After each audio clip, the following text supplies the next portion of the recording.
am Orlando Jones, and I just want you to know that the Moana Nui Podcast will be starting soon. Stay tuned, yo.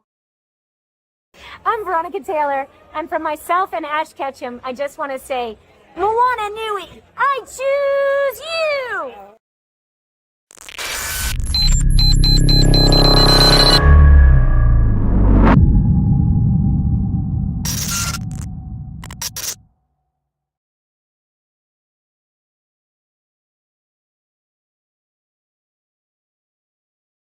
So our next interview will be with Miss Jen Taylor. Who wants to be first? Just go first. Go ahead, sweetheart. As far as like what they did for Sonic the Hedgehog, and they had the original voice actor for Tails, and for you as Cortana, and how did they approach you to do it for the series that's out? Haley. Okay, you're talking about the Halo series. How was it different from the series versus the games playing Cortana? Well, not necessarily. For as like original voice talent for the games and them approaching gaming voices for the series. Okay, so I was the original voice for the games and the series. Right. Right. So I'm sorry, I don't know what your question is. Yeah, I'm sorry, because the original voice actor for Master Chief was not the voice talent for Master Chief in the series. Yeah. But they approached you to be a part of the series. Yeah. So like, how did that come about? Well, they actually came to me. They were partway through filming, and COVID shut everything down. So he's asking how did it come about that I'm playing the role in the series of Cortana? And I got a call in August of 2020 asking me if I would audition, if I was interested in auditioning. And I said, of course, I'm happy. No, I've got better things to do. It's August of 2020. I've got better things. I said, of course, I'm happy to audition. So I read 6 or 7 of the scenes via Zoom, auditioned for them, filmed it with me walking around being Cortana, and then I had a call back where it was just a Zoom meeting, and I read the scenes with them, and right after that they said, great, see you in Budapest. So it was pretty quick, yeah. And as far as how different it was via the game, versus the games, it was using the same technology that I'm very familiar with, which is performance capture, right? But I'm doing performance capture on a TV show, so there's a ton of technical stuff that I'm having to deal with that I wouldn't normally. And also, nobody else I'm working with, at least me, is doing motion capture. Everybody else is live performance. So that was strange. Those technical things were strange, and an interesting challenge to try to maintain the character within those technical aspects. That was exciting and different and challenging. Next question, Mr. Mason. Speaking of challenges, in the later half of the video game series, Cortana, the character, was going through rampancy, and it has been alluded to that it was a creative decision because the creative director's own family was going through Alzheimer's and dementia. That must have been a huge challenge to present a form of that disease in the character for the video games. What challenges did you find when you came to portray that during the role? So the question, did everybody hear the question? That's not something I knew, Mason. Mason is your name? Yes. Mason, that's not something I knew. Oh. I just learned that from you. If that's true, that's remarkable. My own father is going through that, so that is a really remarkable thing that I just learned from you, and shocking to me that I didn't know that. What we tried to do in that moment, and what I was directed to do, was to play as many different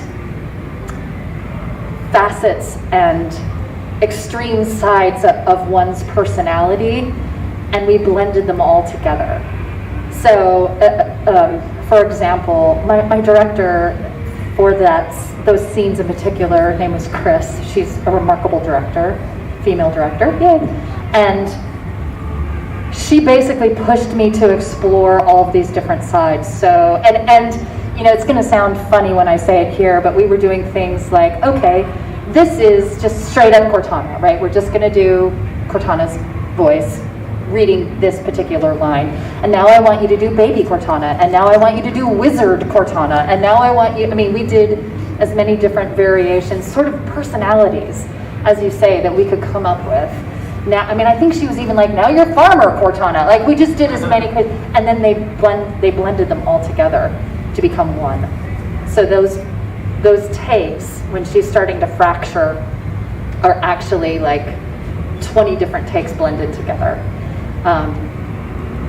It was an emotional experience for me at the time, but now that I'm thinking back about it, and now that you tell me that, it's even more intense. So I'm going to have to process that, because I didn't know that that was actually happening. I apologize for hating. No, Mason, don't. No, that's interesting for me to learn. Next question. Yes, Hey, Alan. my name's Alan. Alan, hi. Hey, so I know that you do other stuff besides voice acting. Like I know you do like stage play.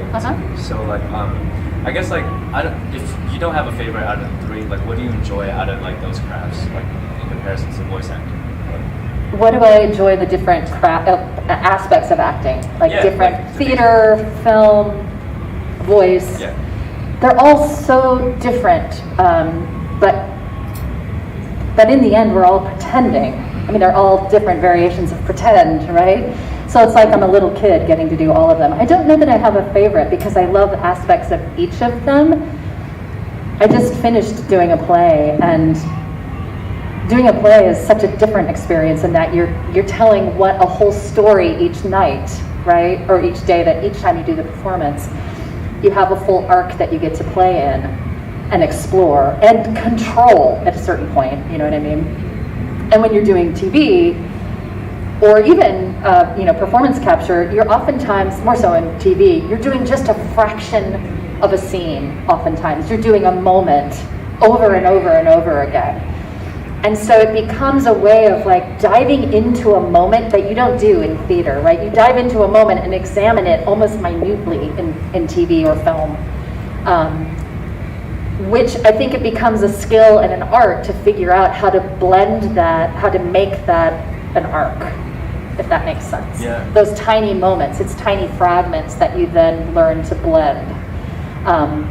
And I'm not sure that I am very good at it yet. I mean, I'm hoping I'm learning to be better at that. That is a true skill, a true art, I think, that an actor has. Because my basis is theater. That's where I started, and continue to do, so. Next question. Thank you for asking. Deidre? Yes, hi. I was wondering, what was your favorite part about working with Val, doing the Left 4 Dead series, and voicing Zoe? What was my favorite part about doing Valve and voicing Zoe? So I came in late for Zoe. They had cast somebody else and done the whole thing and decided they wanted to go a different way. And so I was sort of late to that process. I had auditioned and they didn't like my audition, I guess. And they came back to me and said, can you try it differently? And I said, yeah, sure. And I auditioned again and they said, great, we'll take you. And so everybody else had already finished recording. And then we came back and I got to work with everybody in the room, all three of the three other guys in it. And that was fun because we don't ever get to do that.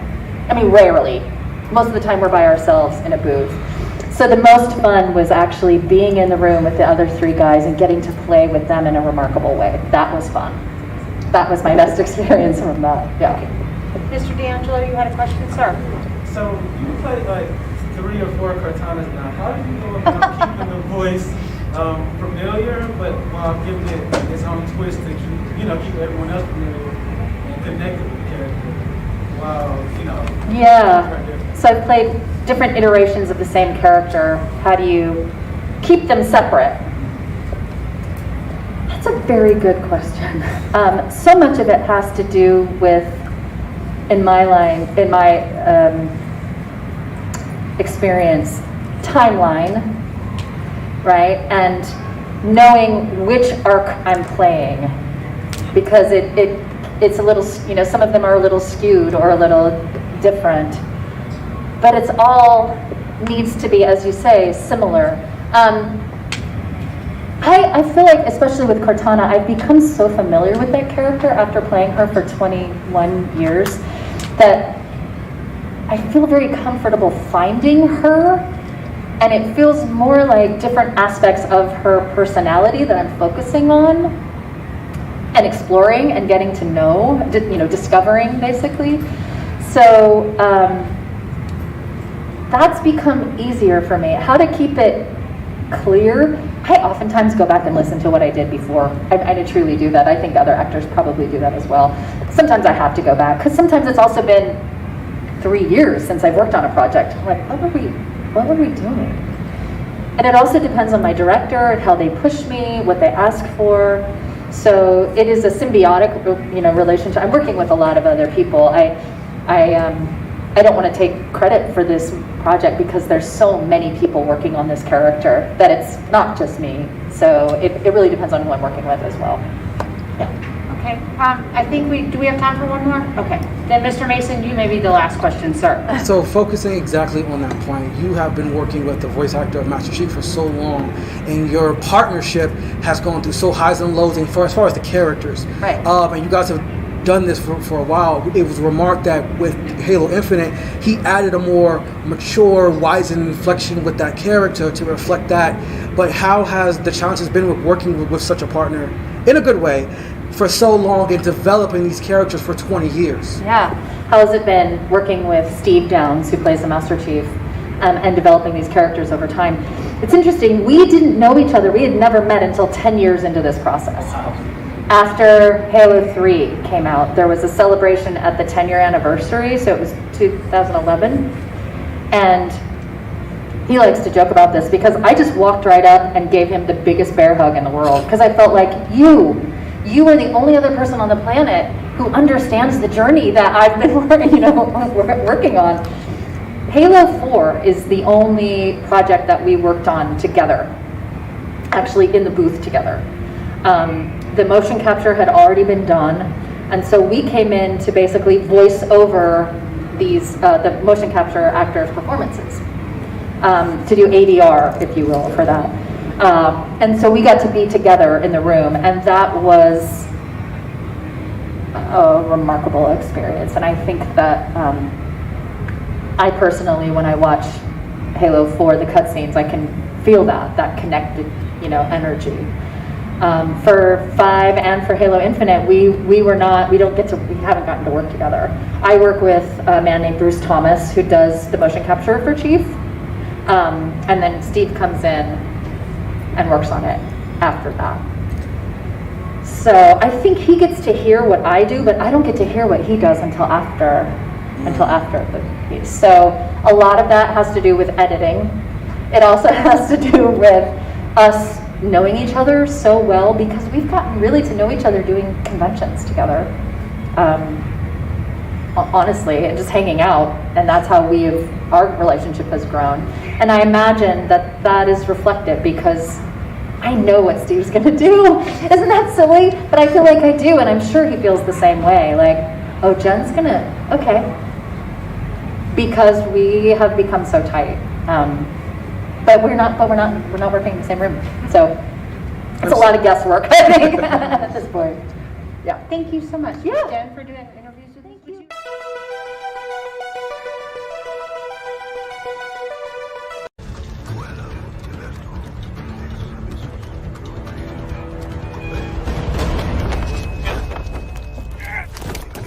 I think that's quite enough. You are a doctor after all. Always nice to see you, Watson.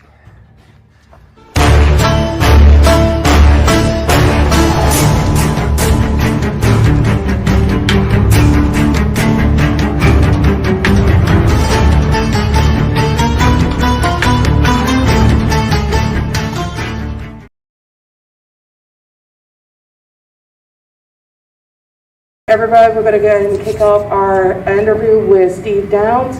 And if you have a question for him, please raise your hand so I can make sure I know which of you will have a question. And we're going to start with you. So, given the fact that you've been playing the Master Chief for almost over 20 years at this point, with the latest entry in the series, Halo Infinite, it's been noted by several people that the Master Chief has a more mature, wizened aspect of it. Was that a creative decision that you had at the beginning of production? Yeah, so mature and wise, of course, it's another way for saying he's a lot older, which he is.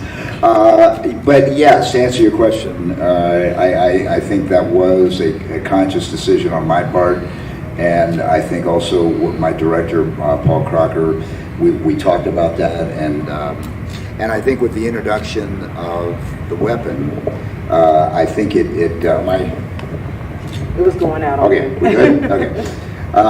With the introduction of the weapon and the dynamic between the chief and his AI is a little different than it was with Cortana. So because of that, it became more of a, I guess, fatherly sort of relationship, in a way. And so yes, I think to accomplish that, I sort of approached it in that way, a little wiser, a little, been through a few things, and would maybe try to impart some of that wisdom onto his new AI. Thank you. Next question. Hey, my name's Alan. Nice to meet you. So, when you first voiced Master Chief, did you expect Halo to become like the face of Xbox? Well, no, is the short answer. The long answer is that not only did I not expect it, nobody at Bungie expected it, to the point where there was no plan to do a sequel. In fact, some of the head guys at Bungie were dead set against doing sequels. They just didn't believe in them. They thought they were really one and done kind of guys.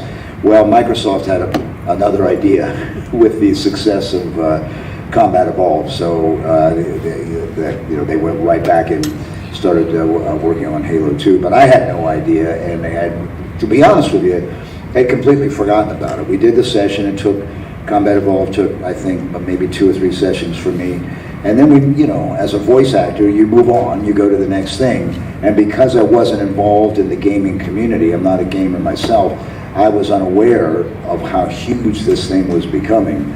Until really over a year later, and I was at a friend's house, and their kids were playing Halo, and I recognized it. Oh, yeah. I said, I think I voiced a character in that game, and the kids said, who? And I couldn't remember his name. I said, I don't remember his name, but I think he was kind of the main guy in the game. And they said, Master Chief? And I said, yeah, it was Master Chief. So 30 minutes later, there's every kid in the neighborhood is at his front door with either an Xbox or a copy of their game wanting me to sign it. And that was my aha moment that, something was happening here that I had no idea was going on. Yes. As far as the live action Halo series, what is your take on that film? On the live action show, on the Paramount show? I really like it. Obviously, it's kind of a different experience for me than it would be for maybe anybody else. I think I was delighted when they decided to include Jen Taylor as Cortana. To me, there was no other. I don't know why it was even a discussion. There was no other option as far as I was concerned. She is Cortana. I think Pablo Schreiber does a great job as Chief. The storyline is obviously different. There is some connection to the original canon, and then there's a lot that has nothing to do with the storyline in the game. But it's a different medium, and so many times when video games try to be converted into a movie or a TV show, they fail. And one of the reasons they fail is because they just basically try to do the game they're 2 different mediums. So I think they made a wise decision to approach Halo, the television show, as a different entity than Halo, the game. And I look at it like, I'm a big fan of science fiction anyway. I love good science fiction.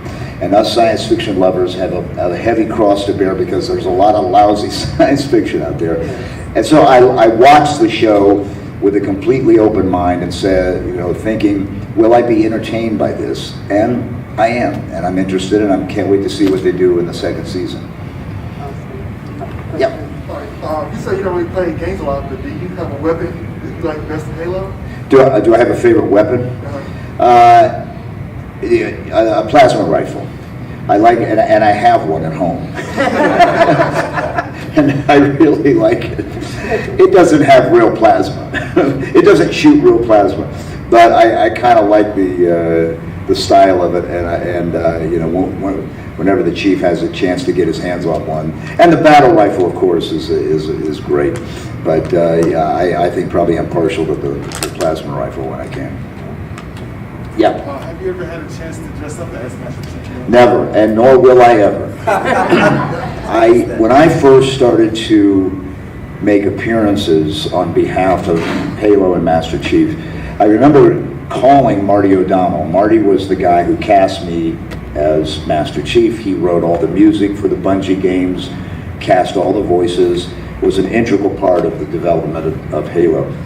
So when somebody asked me, they wanted me to come down to I think it was a GameStop or some iteration of GameStop to it was a grand opening, and they wanted me to, make an appearance. And so I called Marty and said, "Are you okay with this? Can I do this?" He said, "Yeah." He says, the only thing we ask is that you don't dress up as the character." And I said, "Not a problem." So no, I don't. I've never put on the Mjolnir, to date, and I don't foresee it happening. Although maybe some Halloween when you come to my door, who knows? So you've spent a number of years as a DJ or radio personality before Halo, and then you transitioned. Was your relationship with your wife or your partner, who's also a voice actor, did that help ease the transition, or did you plant the idea in your head, or was it just you just doing work and it just transformed on its own? Well, I've done voiceover, well before Halo, but radio was what was my career of choice from a long time ago, and in some ways, it can be a natural progression to get into voiceover, and early in my radio career, I actually fell in love with the production part of producing commercials or shows or whatever, and I fell in love with that part of it. And as I was building these things, I was the only voice around, so I would voice them. And then I really got into voiceover, and especially my main bread and butter with voiceover was commercial work. A lot of commercial work, some narration and that kind of thing. So it was, in some ways, a natural transition. But I kept doing radio. I just retired from full-time radio work 5-6 years ago. But I'll never retire from voiceover as long as I can speak. It's just too much fun. Yeah. So what would you say is your favorite performance as Chief throughout all the games? There's two that immediately come to mind. Halo 4 was my favorite experience for a couple of reasons. First of all, there was some question as to whether I would be still voicing Master Chief. When Microsoft took it over from Bungie, they were going to recast both Master Chief and Cortana with different people. Fortunately, and that's why I feel so indebted when I go to these conventions, because it's those people, the people who come up and want your autograph or whatever, they were the ones that saved us. Yes. Because when they sort of beta tested Halo 4 without our voices, there was a lot of pushback, and so we ended up going back in. So I was grateful for that, but also I really loved the storyline of Halo 4, and I felt that it really started to dig a little deeper into the relationship between the Chief and Cortana. And then thirdly, it was the first time Jen Taylor and I actually got to work together in the same room at the same time, and that was a real joy. But also Halo Infinite, and Halo Infinite, as I mentioned earlier, I had a great director in Paul Crocker, and he really embraced Master Chief in a way that no other director really had. It really kind of understood him in the way that I understood him, and so we could together, bring to life. And it was really when I finally got to watch Halo Infinite, It was the first time in all the Halo games I've ever done where I thought, well, that's I left my best work on the floor. You either like it or you don't, but I was satisfied with it, and so Halo Infinite and 4 are kind of tied neck and neck, I guess. Yes. So aside from Halo, what would you say is your proudest voiceover work? Is my what? Your proudest, like yeah. Well, pretty hard to top Halo. Most of my other work, as I said, has been commercial work. I had a long-running campaign back in the, when was that? Mid-2000s with Carnival Cruise Line. That I'm proud of it because it paid really well, and it ran for a very long time. So, you know, I really like that, and I really like to do, and I don't do much of it. Hint out there, producers. I like doing documentaries. I like watching them, but I like recording them. It's funny because one of my favorite voiceover people who does documentaries is Liev Schreiber, who is the half brother of Pablo. Which is sort of this, 6 degrees of separation thing. Because I really admire his work as not only as an actor, but also as a voiceover and for narration. And I love, doing that kind of work. I did a series many years ago, back in the early 90s, for the Shark Week that's on Discovery Channel. So I worked with a guy, they were connected to Cousteau and his production company, and I did a number of narrations for some videos that they put together that would run during Shark Week. So that was kind of cool. That was my claim to fame before Halo. Hey, aren't you the guy on Shark Week? So that was pretty cool. Yeah. What was the process of finding Master Chief's voice like? Did you just go in and just start recording, or did it take some time to develop? Yeah.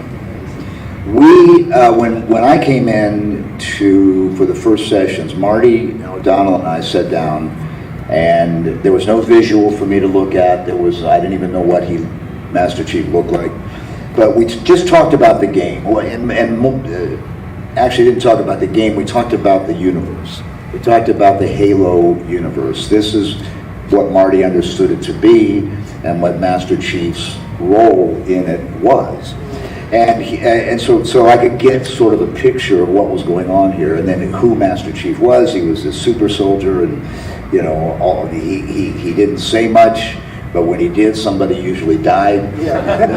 And his main direction on where we launched it, from my point of view, was he said, think of Clint Eastwood when Clint Eastwood did what they used to call the spaghetti westerns for a few dollars more and a fistful of dollars, and even Dirty Harry.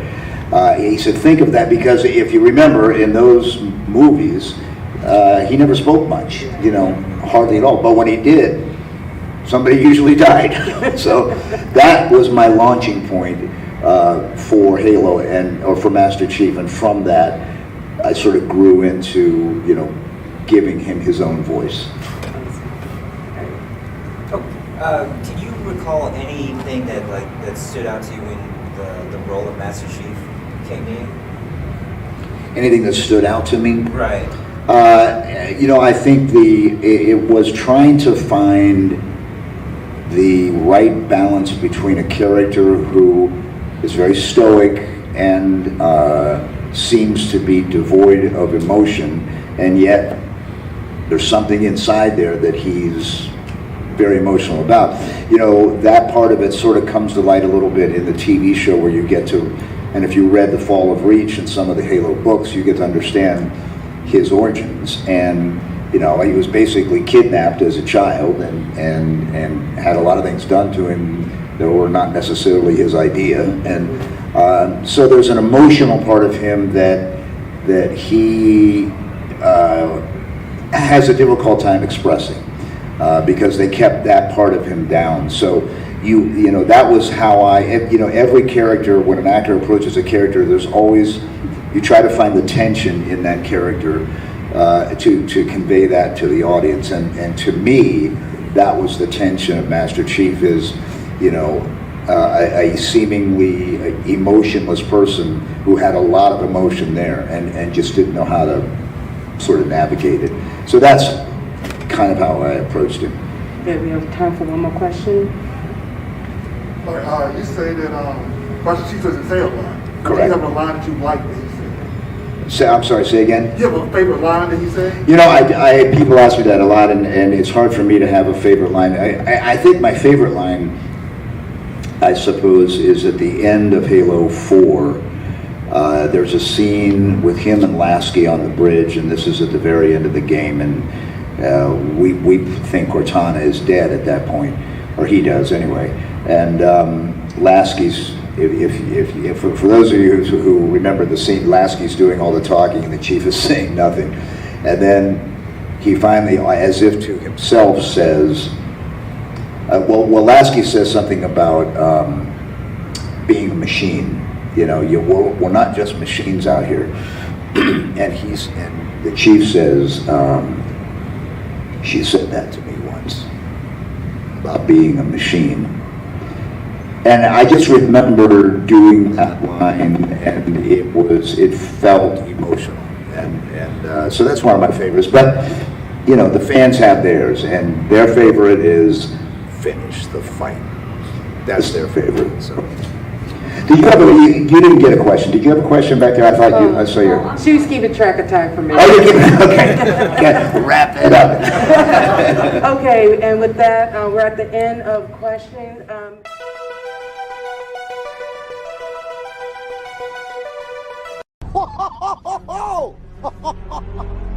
Who is this? I don't know. He's glorious.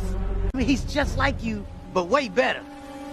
Way better. Thank you. No, it's not a compliment. I wouldn't touch him if I were you, buddy. You don't think I should touch him. You don't mind this, do you?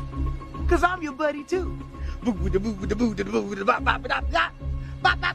think he's gonna hit you. He punches so hard, but yet his hands are so soft. Be strong. Okay, bye.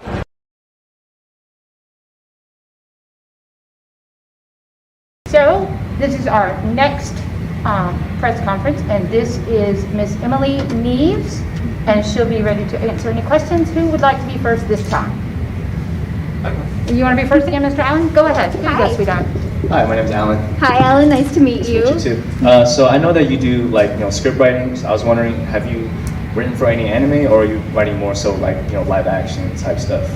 Actually, I write, my day job, quote unquote, is I'm a senior writer for Crunchyroll. So yes, I've written a lot of anime, hundreds. Let's see, one of my more famous shows that I've written is Pop Team Epic. That's probably my favorite show I've ever written. I like to say it's the show that most aligns with my core values. So that, Copcraft, let's see what else. I've written a couple episodes of My Hero Academia. I stepped in for episodes 107 and 108, so that's the Shigaraki arc, the Shigaraki backstory, and then also the backstory of Aizawa and Present Mike and their friend from school, and the unfortunate story of what became of him. So that's probably some of my proudest work.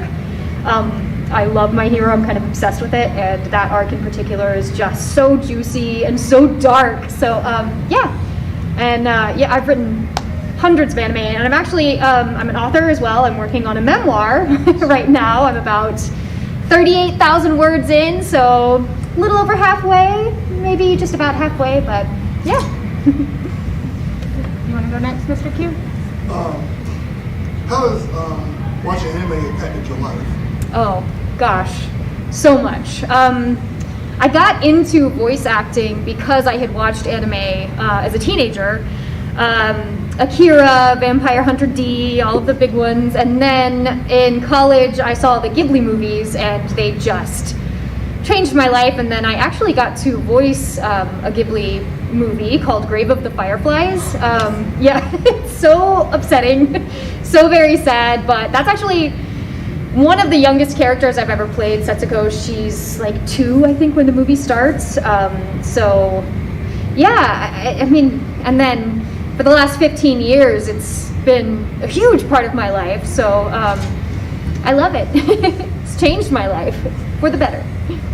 So, considering the fact that you've both been a writer and a voice actor, and you're able to really kind of see the industry on multiple different fronts, yes. How has that impacted, or how has that influenced your work when you're writing and you're listening, kind of imagining the characters in your head, or you're looking at character arcs and everything else, Yeah. or how has voice acting been like, you know what, as I'm writing something, I can see how it's visualizing differently? Yeah. Well, I know that being a writer has made me a better voice actor. And also I've directed several shows as well. Maid Sama, Watamote, Death March to the Parallel World Rhapsody. So all of those positions sort of inform each other. Because I've been a voice actor and a director, I think it makes me a better writer because I act the lines as I'm writing them. I don't just kind of say them, so it helps them fit better. And just, I come from theater too, so that gives me a really good sense of character voice, and I can, take the translation and kind of see through the way it's translated and also through the animation how I think that the character would speak, what vernacular they would use, what slang they would use, would they be very formal, would they be very informal, how fast do they talk, how slow do they talk. So yeah, all of those jobs sort of talk to each other, and they're all very similar, but I have to say, of all three of them, I think that writing is my favorite. I love voice acting, but writing, you can kind of shape the adaptation of the entire show. So it's a very important job, and it's a very difficult job, but I think it's also the most rewarding job. Just seeing, when it's all said and done, like your words preserved, basically. And also it's like doing puzzles, that's when people ask me what I do, I'm like, well, I do dialogue puzzles for a living. So, because as you know, the shows are animated in Japan, so all of the mouth movements are set. So we get a literal translation, and I have to make it sound like people or dragons or, demigods talking, but I also have to make it fit in the mouth movements. So that's often very challenging because the syntax of Japanese is so different than the syntax of English. And so there are some things in Japanese that take 3 syllables to say and they take 12 to say in English, or vice versa. So it's really fun. It's hard, but I've been doing it for a long time. So I kind of have gotten to the place where it's fun. I really enjoy it. So as a guaranteed triple threat in the field, as a writer, director, and voice actress, what advice would you give to anyone looking to break into the field? Either one of the fields, but because you have such a very unique perspective, challenges they might overcome, how they can work on their craft, especially since a lot of people actually kind of transfer into voice acting. Yeah. They're professors, teachers, engineers, and they're like, well, I'll give voice acting a try. And then, like, we just spoke with Greg Baldwin earlier, and he was telling us that, he was 46 when he really first started to, like, get his roles. Oh, that's amazing. Right, and he's like, don't ever give up, doing everything else, but it's still a unique pathway for each and every person. Definitely. There's no one right way. A lot of us get into it through theater. That's how I got into it. Like I said, I watched those shows when I was younger, and then I was a resident acting company member at a theater in Houston, Texas called the Alley Theater.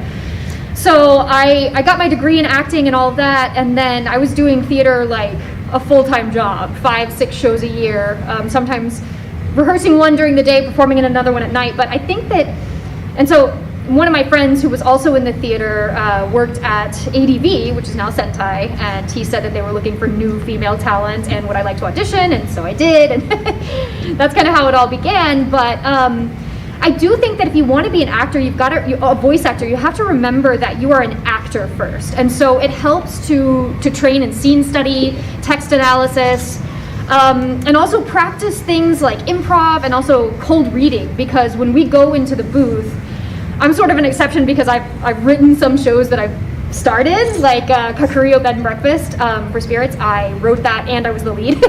So I knew what was going to happen before I went in, but most of the time you don't.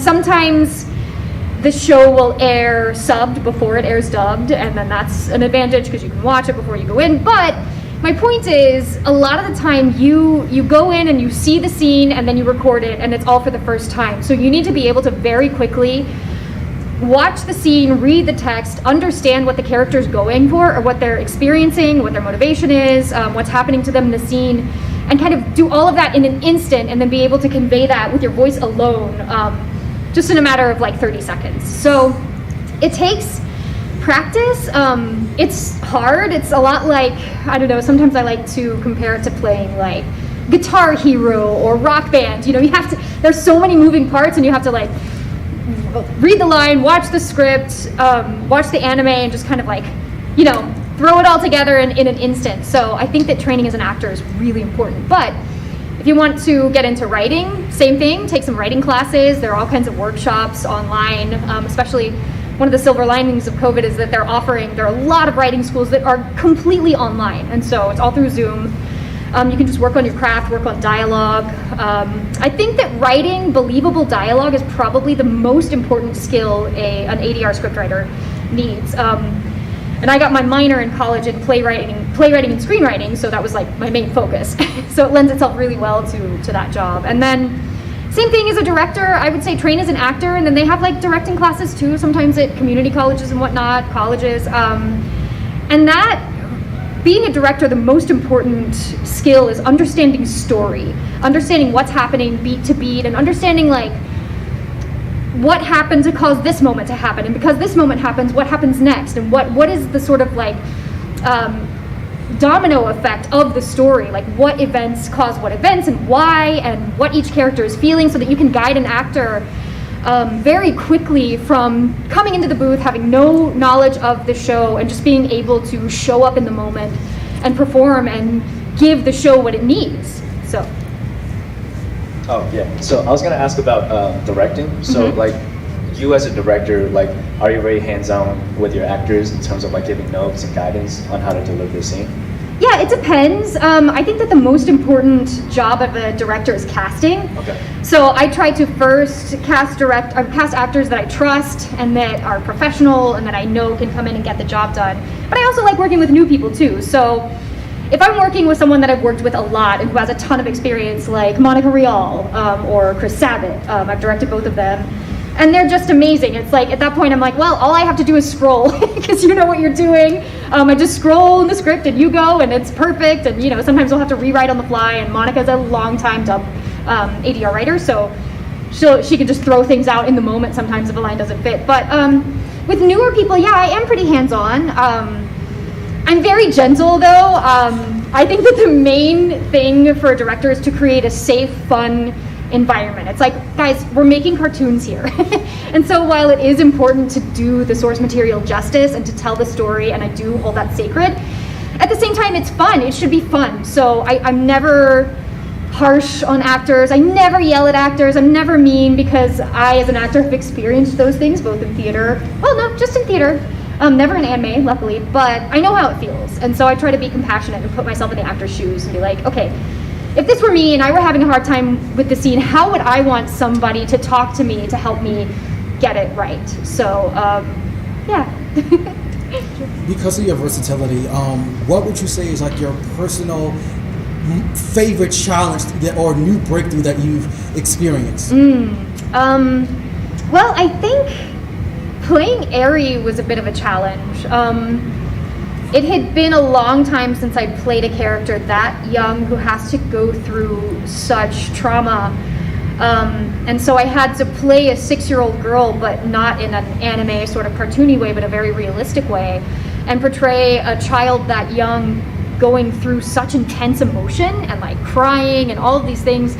So it took a lot. It was a big challenge having to like put myself in her shoes and say the line as a real 6-year-old, and not make it sound corny or cheesy. And Colleen really helped me a lot with that. But I had cut my teeth on Setsuko, but it had been like 10 years. So yeah, I'm much older than Eri, so putting myself back in those little tiny shoes was challenging, but oh so rewarding. I mean, like every time she comes on, the crying part wasn't hard. Every time she comes on screen, I tear up. Even when she's happy, I'm like, I love her so much. So yeah, I would say that. And then on the complete opposite end of that spectrum, playing Uryu Minane in The Future Diary, that's probably my favorite role ever. Mostly because of the character arc that she takes. She starts out as a terrorist and then goes through all of this pain and suffering, and she's just this war-torn, traumatized, basically wounded child in an adult's body. And so getting to find her humanity through all of that trauma and suffering was difficult vocally and emotionally, but at the end of the day, that's kind of what, as actors, we live for, is like playing a character who changes so much. So thank you. Thank Do you have one more question? We have time for one more, Rev? Mr. Q, do you have one more? Yes. All right, so you said you're a big anime fan. Uh-huh. So what's your big three? Oh, my big three anime? Well, definitely My Hero. I love that show so much. It has so much heart and humor. And it sparks the imagination so much. So let's see, a couple of mine are actually pretty obscure, and I think maybe I might be a little bit biased because I worked on them, but Copcraft, that's one of my favorites of all time. I wrote that, and it's kind of like a buddy cop story set in sort of a futuristic fantasy world, sort of. It's a lot like LA, but it's just like slightly on the fantasy side, but it's hilarious. And I just love cop stories, so that, and then Cop Team Epic. I mean, I'm obsessed with that show. It's so funny and so bizarre, and I can't say the S word, but it's an S post. It's like the whole show is just a big S post. So I love that, and I loved kind of the different actors playing Pipami and Popoko every episode. That was super cool. But yeah. Thank you so much. Thank you, Miss Emily. Do you have a moment?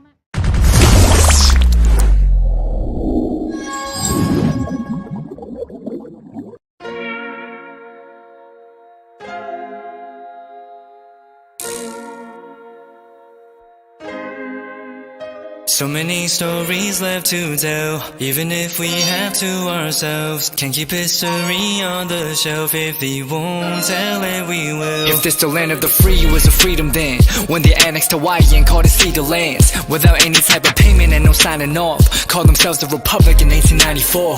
1.2 million acres overtaken from the native Hawaiians. When they resisted, the West retaliated in violence and erasure. The Hawaiian language is banned as part of colonialism's plan to expand, yeah. Stuck between a rock and a hard place. Multiple bombings of Kaho'olawe as a part of their ongoing war with Asia. Used it as a place for target practice.